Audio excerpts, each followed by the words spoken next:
Hello and welcome to the Sport Geeks, the live version. This is the second time we're going to try and do this. I'm Andy. This is Dylan, and we hope to have a good show for you tonight.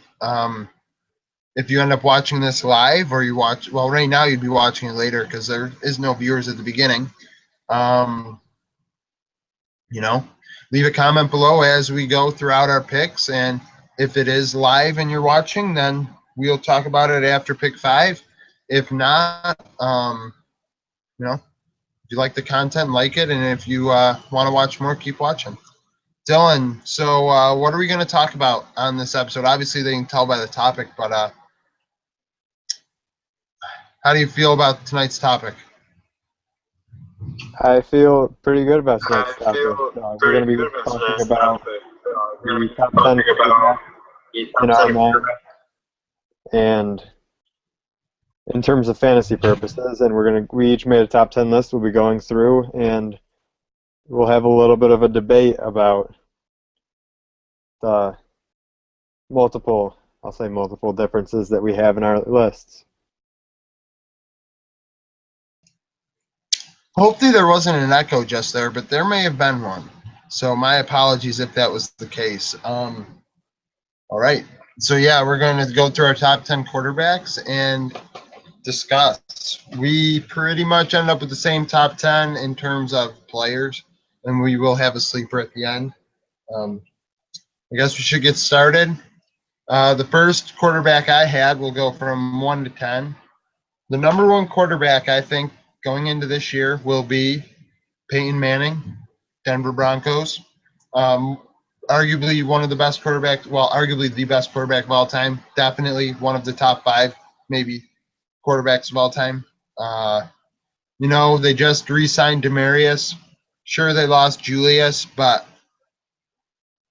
I can't say but. Julius is a big loss. But, you have Demarius and you have all those guys. You have Emmanuel.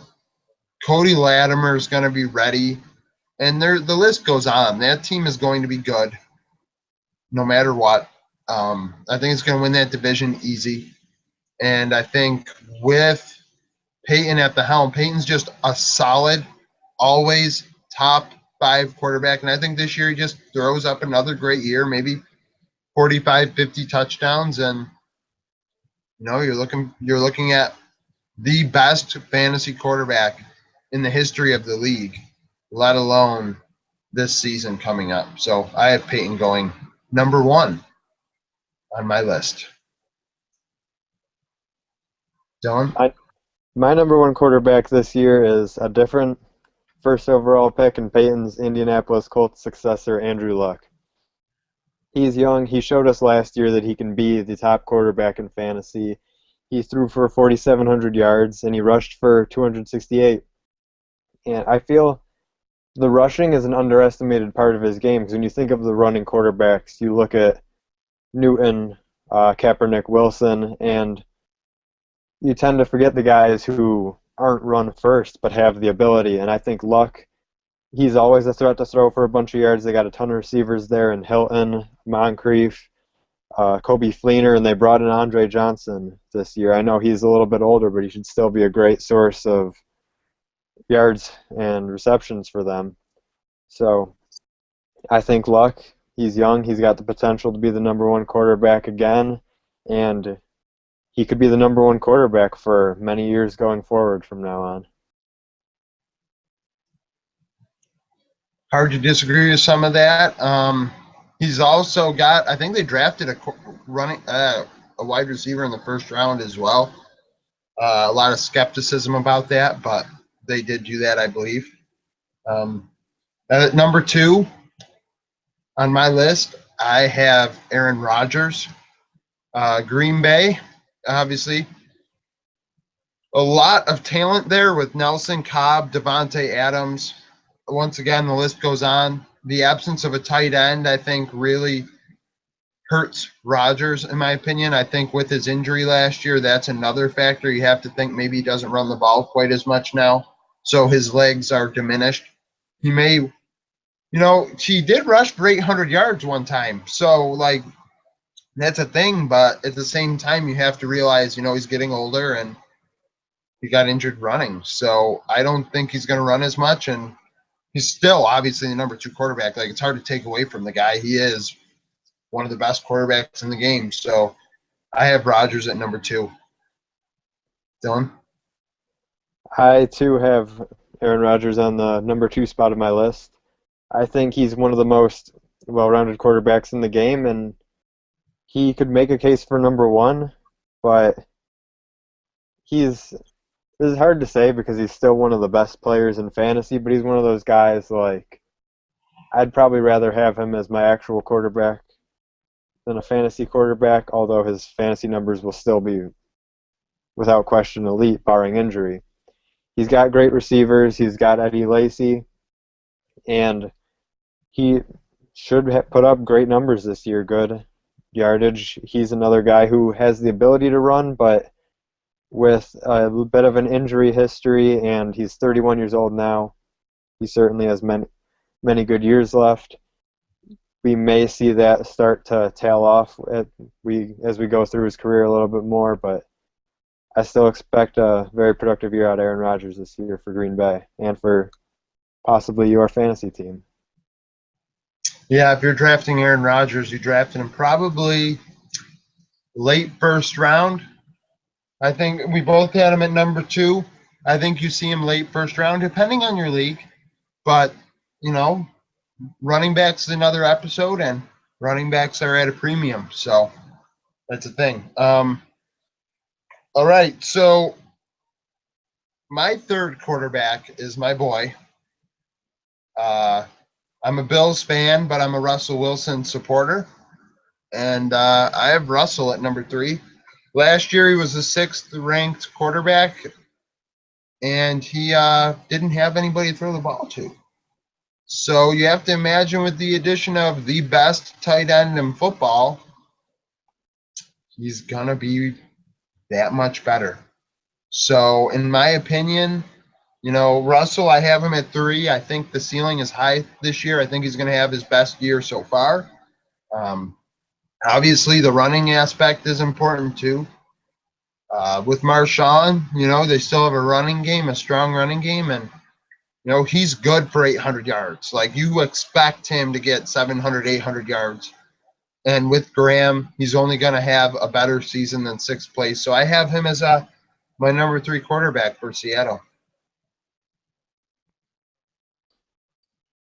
On my list, at number 3, this is where I think he has lost a few guys in Julius Thomas and Wes Welker leaving, but as Andy mentioned, he's going to have Demaryius Thomas. He has Emmanuel Sanders, and he's Peyton Manning. He's one of the best of all time. Even as he gets older and older, he's still going to play at an extremely high level. Unlike the past 2, he won't get you any points out of rushing. I think he had -6 rushing yards last year or something like that, but he's one of the guys who doesn't have to. He'll work some magic for your team with his arm, and although he's getting up there in age, and this could be potentially his last year in the league, I still think he's a very solid choice for fantasy football purposes. Not for keeper leagues, and somebody knows about that. But don't worry, my boy, my old man that I have as a keeper quarterback's on this list too. So I feel your pain to a degree. Shame Peyton's retiring soon. But Brock Osweiler's been sitting there for a long time, and he's from the historic 2011 quarterback draft. Like, if he has any bit of magic, it's really stewed for a little bit there. At number 4, I have Andrew Luck, ranked number 1 last year. I think you have these top 4 quarterbacks with Peyton, Rodgers, Wilson, Luck for me, and you got to think, well, I think it could end up in any way, those 4. Luck has all these options. As I said, he did have that extra wide receiver. They did have that extra wide receiver. The addition of Frank Gore might help, but That's the thing I have that kind of like makes Luck not as like going into the season. I don't know if I have Luck as high because of the lack of running game, which doesn't it affects his numbers, but it shouldn't as much as I'm making it.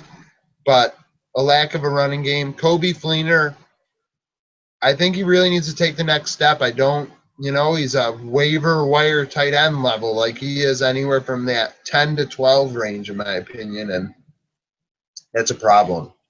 Well, he's at that above average level where you can get somebody else and not be heartbroken. So I have Luck at number 4 for me.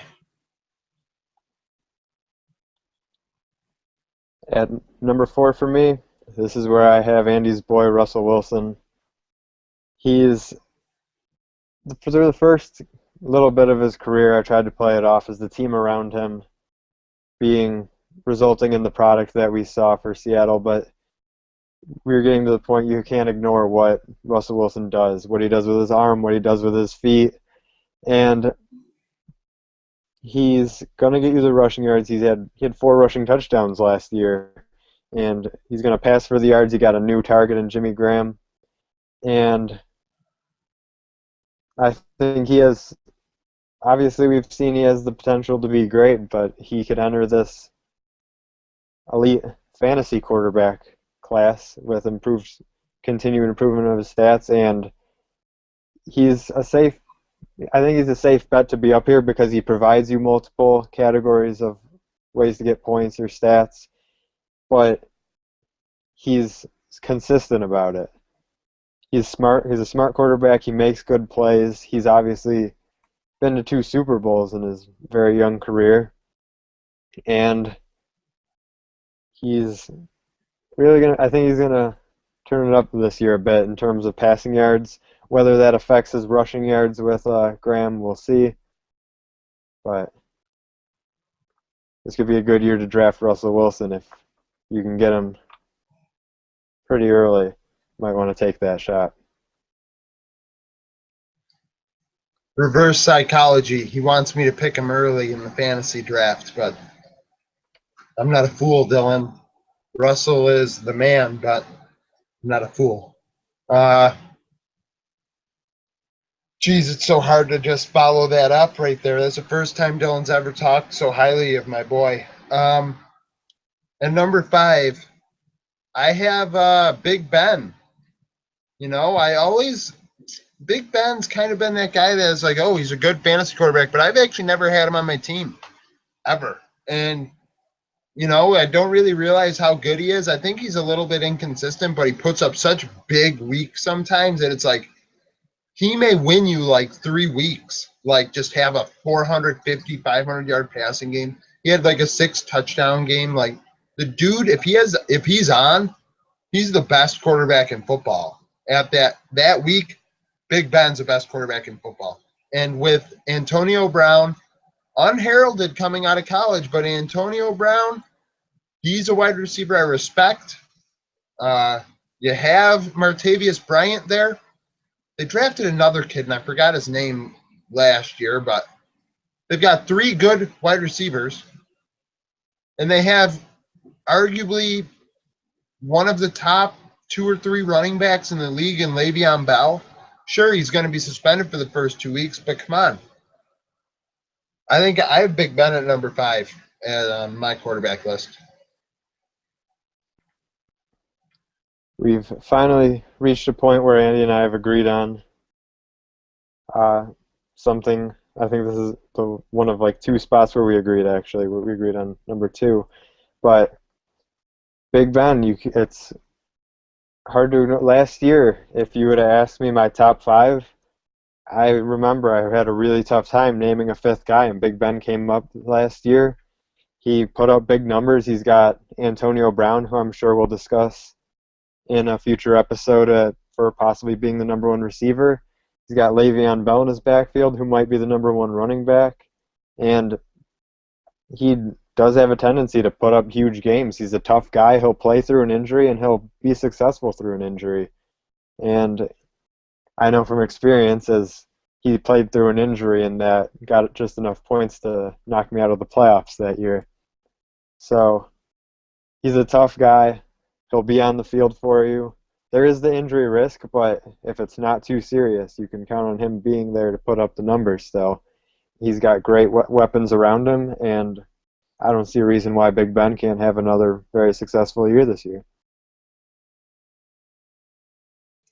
Yeah, talking about consistently, like he consistently does top 10, and you just kind of never realize it. Like he's one of the best quarterbacks in the game. Um, yeah. So if you're watching, comment below with your thoughts on our top 5 quarterbacks so far. If you're watching this post-mortem, post live show, uh, comment your opinion. It's not like the Golden Sports Report. We don't talk about it next week or whatever, but we will reply to it in the chat, in the comments below, and get a conversation going. If someone posts something that you don't like, we don't care if you kind of just like start firing shots at them and you guys have a little argument down below. That would be great. Our McDavid episode had 300 views, so there's hope for this one. You get 1 or 2 viewers, but at the same time, like the McDavid video had none for the whole thing. Well, we had 1 for parts, and we end up with 300 views. So, yeah. Dylan,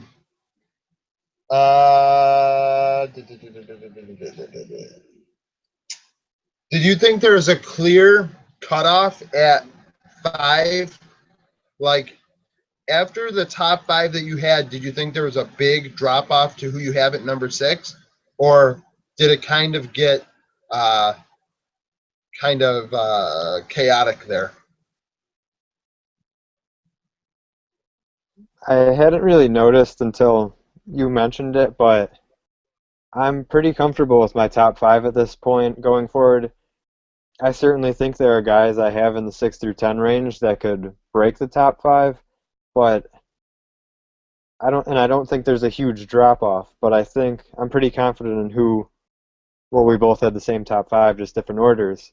I'm pretty confident in those set of players to do what we expect from them, but I would neither be surprised to see them somewhat separate themselves or to have somebody emerge and have a very good year and maybe knock one of those guys out of the top 5.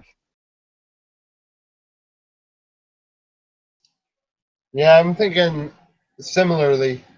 Like, I guess I could look at the guys in the next 5 and think to myself, I could see them doing that. 1 or 2 of them I could see, but yeah, it seems like there is going to be a drop off this season from 5 to 6. And when you take that and think about it going into the fantasy seasons that you do have in football, 5 teams are going to have this advantage. Do you think it's going to be important to get one of these top 5 guys, or do you think it's not that important for the quarterback?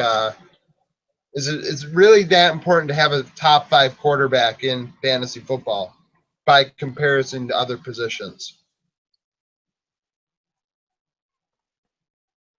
I think you definitely want to make sure you get a very good quarterback. There are different degrees. Like if you're in a 2 quarterback league, I'd definitely want to address the quarterback as early as it would make sense to get one. But I think Andy briefly alluded to running back can get a bit scarce, so you don't want to miss out on that. You never know. You may or may not know what order your draft is going to be and where you'll be picking it and how your board's going to fall because everyone's in a league with different people. So I think it's obviously a benefit if you can land one of these top 5 quarterbacks. But if you don't, I don't think it's the end of the world if you can address certain areas on the other side of the field. Like later, we talked about our 6 through 10s who could be pretty good guys, and we'll each name a sleeper who we think would help you out. And so they say quarterback, it's the most important position in football, but I don't know, it depends on how your league is structured, but I think there's a lot of wait and see here. And you kind of, sometimes you just got to play it by ear and see how the board goes, because formulating a strict plan might not work out. Yeah, you don't want to end up in a situation where you're in round one and you're like, well, I'm taking a quarterback, and you're screwed, and you're like, well, shoot. There's 4 or 5 good running backs. I'm at number 5, and one that I like fell. All of a sudden, you're sticking to your guns, and you might screw up your whole year by doing something like that. Yeah, so comment below even in your opinions about those questions. Do you believe that these top 5 are clearly top 5 quarterbacks? I guess you really don't know who's number 6 yet, but if you agree, post below and post about the thought processes that Dylan and I have about whether quarterbacks are important. Is one of these top 5 quarterbacks important to a championship, or can you get away with somebody else? Comment below. We love to interact. Interaction is key.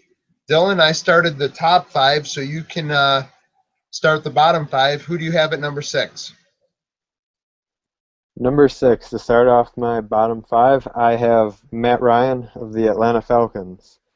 This is probably a little bit higher than a lot of people will have him, but I think he'll be in line for a better year than last year. Of course, he has Julio Jones, Roddy White's still there, and hopefully they can get that run game helped out a little bit with Devonta Freeman. They brought in a new head coach. I know he's defensive-minded, but I think Matt Ryan's smart enough and good enough quarterback to be able to run a good offense there. And he's always a guy that I've liked in this, not necessarily top 5 range, but just outside, with the ability to crack the top 5. But I think you can expect at least somewhere in around the 6 through 10 range out of him. And I think he's a safe bet from there, but a little bit of potential to crack up or sneak up into the higher spots. Yeah. And number 6 for me, I have Eli Manning, and I think that he was number 8 last year. And Eli is kind of that guy that everyone's like, oh, Eli, you have Eli as your number 1, you are screwed. Like, Eli is kind of like that. He's a good number 2 quarterback, but if you have him as your number 1, you're screwed. Well, this year, I think you can get away with him at number 1. OBJ. OBJ came out last year and had a great year with the absence of Victor Cruz.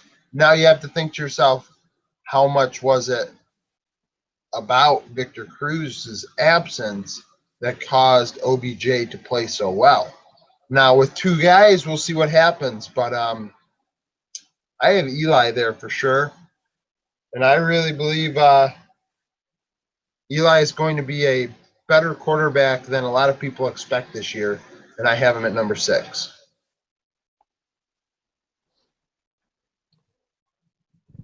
I'll get to Eli a little bit later, but 7, I'm going with Tom Brady. It's tough to do this because of his looming suspension and because I'm a Bills fan, but it's one of those things. I think Brady has to be on the list. I think his suspension will be reduced. How much? I don't know yet. That remains to be seen. But regardless of who he even has at receiver, he generally puts up very good numbers. He is getting up there in age, but he has Gronk. He's always puts up good numbers. He wins Super Bowls, and I think he'll survive all the flack he's taking from Deflategate. And even if he does miss 2 weeks, I think he could still put up a good enough season, unfortunately, to be a very good fantasy quarterback. And I will get to him later. At number 7 for me, I have a quarterback that was not good last year. Matt Stafford. He, at least in the league that I used for reference based on last year's stats, he was the 14th ranked quarterback last year. Now, Calvin was out. And, we're trying to talk about these quarterbacks like, damn, they're good. But you have to think to yourself, too, about Matt Stafford. Golden Tate did not do bad in the absence of Calvin Johnson. So is he, with one good wide receiver, and then after that, Calvin really didn't do that much anyways, but who knows? He could have still been dinged up. In my opinion, Calvin and Golden together, with the whole offseason beforehand, I think we're going to see a very, very good Detroit team. Another 600 passes. We may have two wide receivers with 100 catches this year, in my opinion. And in a PPR league, we'll talk about that later about receivers another time, but quarterbacks, those completions are going to really help you out when he has like 30 completions, and that's 15 points right away. So Matt Stafford is my number 7. Matt Stafford could be a very good choice this year. At number 8 for me, this is where I put Drew Brees. Obviously, Drew Brees put up a lot better numbers than I was surprised when I was looking through stats from last year when I saw how well he actually did. But I know that he lost a lot of weapons this offseason, a big one being Jimmy Graham, who we talked about when we were talking about Wilson earlier in the episode. And so I knocked Drew Brees down a little bit. Would I be surprised if he put up great numbers with the receivers he has? Not exactly, but I certainly don't think it'll be easy. They have Ingram, who broke out last year. He could have a great year rushing. And if Brandon Cooks can stay healthy, then he'll be a great receiver for Brees this year. And Brees is one of those quarterbacks who can elevate the level of play out of his receivers, even if they aren't necessarily elite, which is why I have him at 8. He could be higher, but with what he's gone through this offseason, I think you would want to play it a little bit more safe with him this year. I will be getting to Brees later. Matt Ryan at number 8, though. So I'm in a 2-quarterback league. The 2 leagues I'm in are 2-quarterback. Matty Ryan is quite the guy. I've kept him in the keeper league I've in for about every year he's been in the league. And he just, you're all, like Dylan said, it's a guy that you kind of want to be in the top 5. Like, come on, let's go. Let's go get in the top 5. You're good enough. Let's go. But I don't think this year's the year either. He has the weapons. They do not have a running game. I know they have Devontae Freeman, but they really don't have a running game. Hopefully with the defensive coach, maybe they run the ball a little bit more. And I know that's kind of awkward when you say run the ball more when you're talking about quarterbacks, but you got to set up the pass. And over the last couple of years, everyone's kind of just been like, all right, Steven Jackson, go run the ball, all right? You're slow because you're old. We're going to catch you. It's okay. So, Matt Ryan is my number 8 on my list. Hopefully he does better for my fantasy hopes and dreams. Number 9. This is where I had Eli Manning. Andy discussed him a bit earlier, and I found him really interesting, and I almost had some last-minute changes to my list before the episode, and I almost bumped him out, but I decided to keep him. He's won 2 Super Bowls, and then he's also had down years, so I feel like one year where people are saying Eli's a better playoff quarterback than his brother and trying to make the case that he's a future Hall of Famer, and then the next year people laugh at you if you draft him on your fantasy team as your number 1. But he's got the weapons. He's got Victor Cruz and Odell Beckham now, if they can both stay healthy, that's two great threats on the field. Larry Donnell emerged last year as somewhat of a viable tight end option for him. Not a superstar tight end necessarily, but he had a really big game and had a couple good games for fantasy owners last year off the waiver wire. And they added Shane Vereen this offseason, which I think a lot of people might have forgotten about. Shane Vereen's a capable running back, so they'll be able to set up the pass, but Shane Vereen is also a great receiving running back. Something that could really help Eli, something that's great for the Giants, great for Vereen, and if you are in PPR, that'll help him, but that's for a different episode. But I think Eli, he has he has the talents to put up great numbers. He's done it before. He's been a top 5 fantasy quarterback before, and he's got the weapons. So it's just a matter of if we're going to see some more of the old Eli, or if we're going to see what we've seen recently, and which has led to people straying away from him.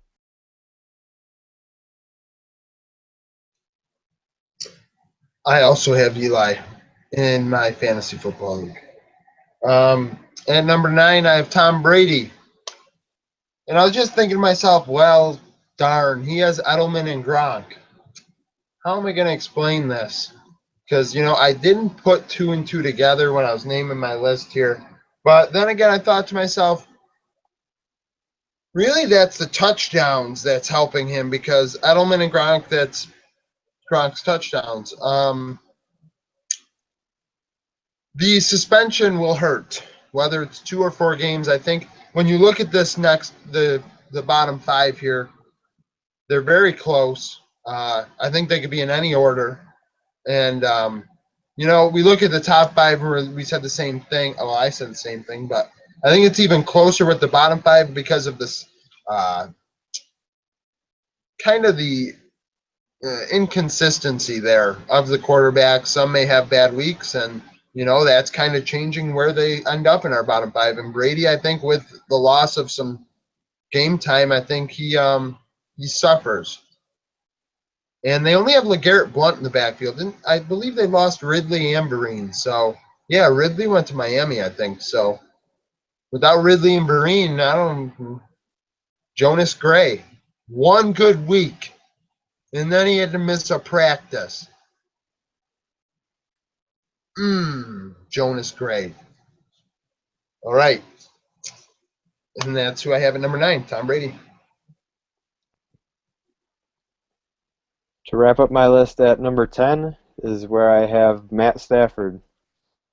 I mentioned after Andy talked that he could have a very good year this year, and I think he could. He could have a ton of passing attempts.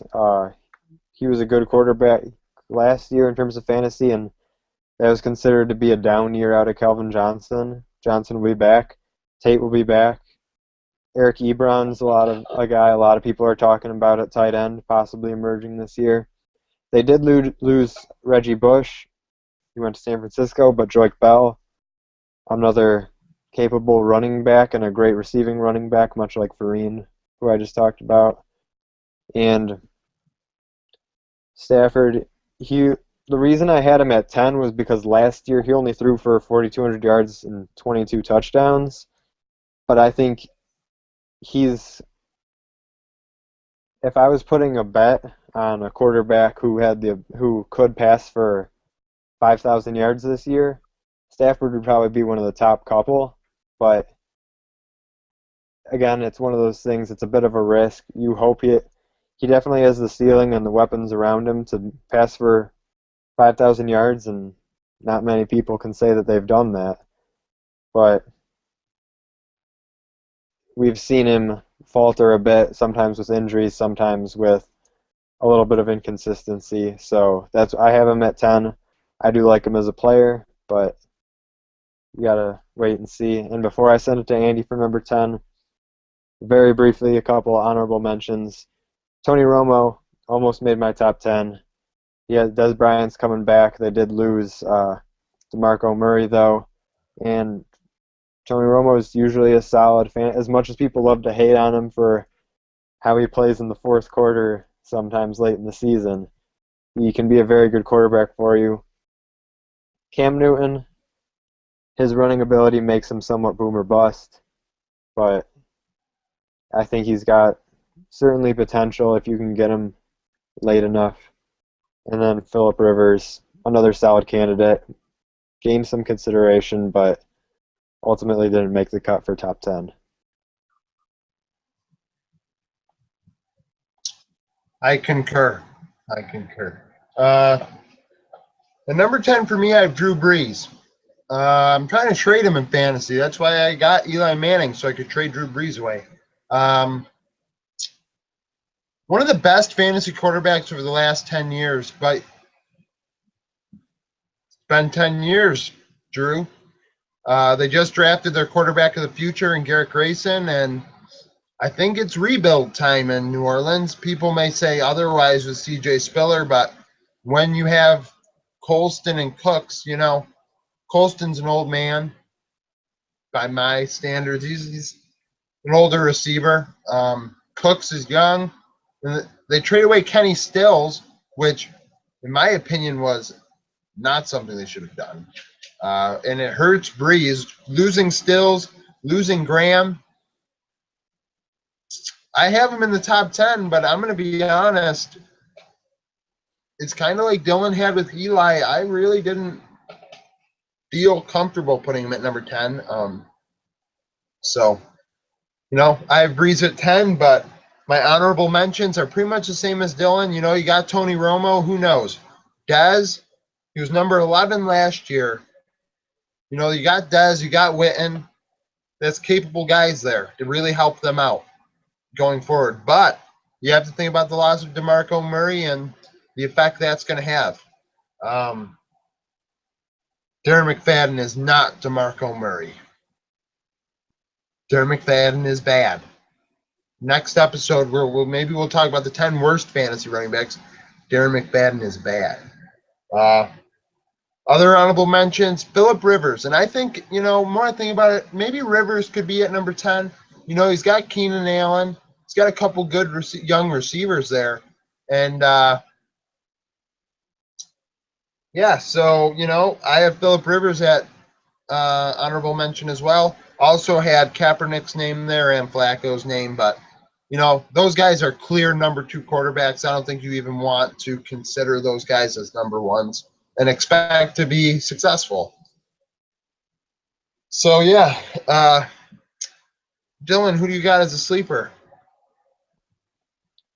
For this year, my sleeper, I'm going with a player that I'm pretty sure Andy liked a lot more than I did last year around this time when we were talking about quarterbacks, in Derek Carr. His rookie year, he passed 3,270 yards, 21 touchdowns, 12 interceptions, 58 completion percentage.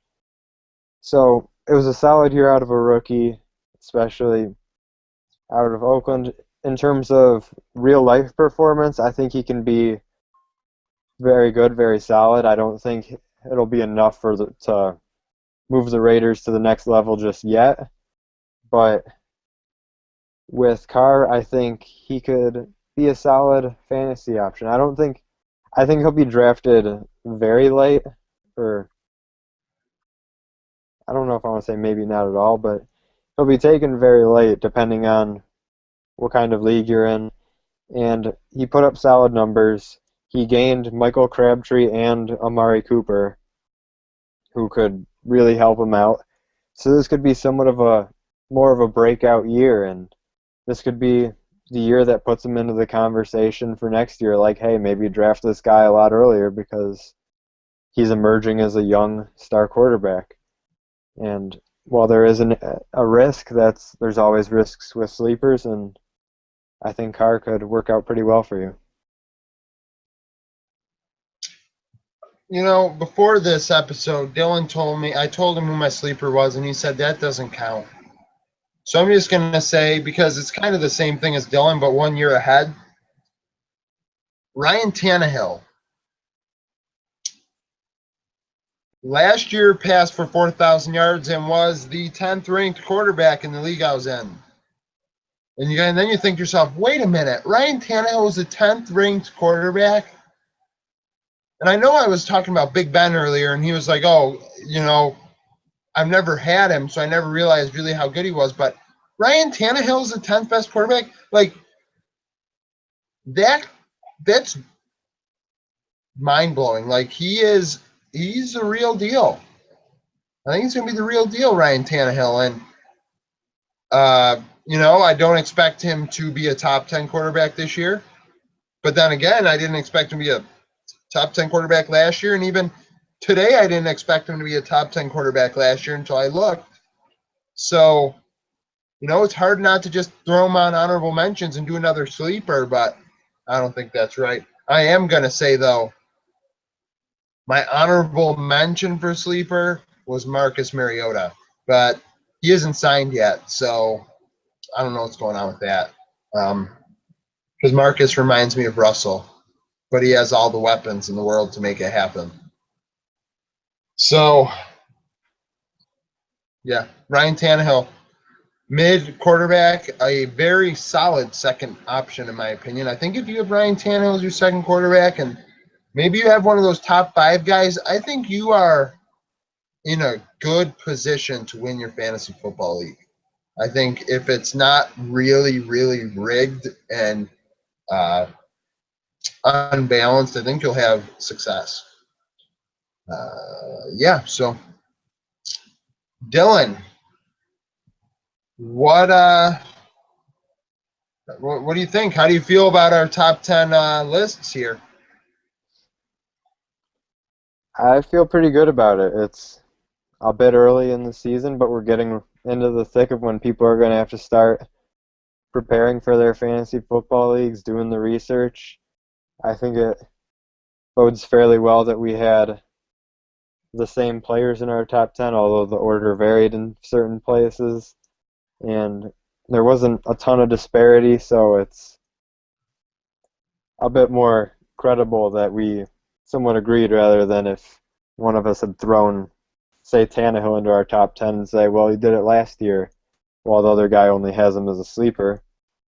But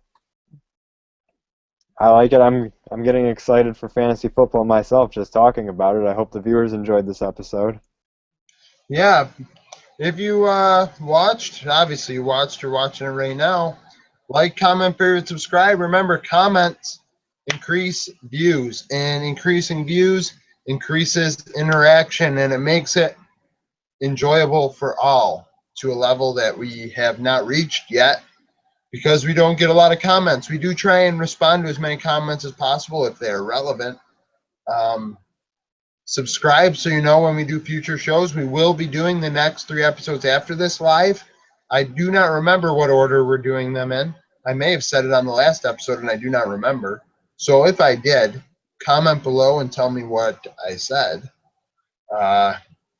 If not, we will probably do running backs or wide receivers. Don't know which one. Same time, 9 o'clock on Thursday night. It may change to Wednesday if work got in the way, but we'll see. We'll see. Right now, Thursday, 9 o'clock next week here.